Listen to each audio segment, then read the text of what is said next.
stand against Islam. Everything, Islam is almost as if it doesn't exist, and it has to be re-established again. And there will come forward a people who will re-establish the deen from almost nothing. But they will not have revelation descending upon them, teaching them and guiding them every step. They will not have a prophet to run to and say, Ya Rasulullah, what do we do? Sallallahu Alaihi Wasallam. They will be doing it based on what is left, the Quran and the Sunnah. So these people's reward has been increased by Allah. Wallahi, we live in these times. Because you can go even to the most populated Muslim country you want. And I've been to most of them. And you will find that people who live a life to please Allah, who live a life following the Quran, who live a life following the Sunnah of the Prophet ﷺ, they are the weirdest people on the planet. No matter where you go. No matter where you go. You can even stand around the Haram in Mecca and still find yourself out of place when you follow this path of following the Quran and Sunnah. But for our sisters who are, mashallah, the backbone of this ummah, who are the backbone of this ummah,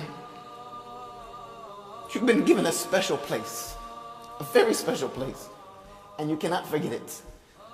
Because Allah subhanahu wa ta'ala chose especially to give you statuses higher above anything that had ever been given to anyone else.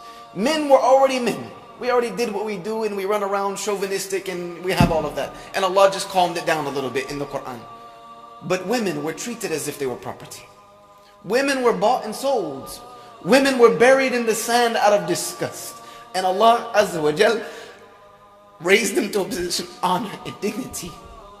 There's an entire chapter in the Quran named after you. I didn't read the chapter known as Surah Al-Rijal yet.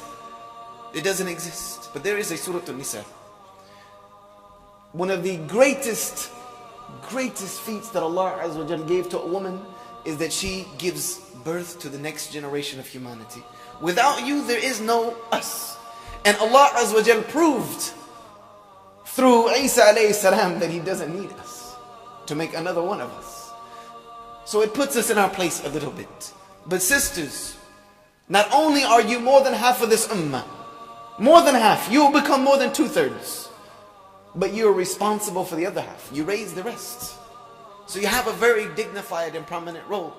You have a very dignified and prominent role.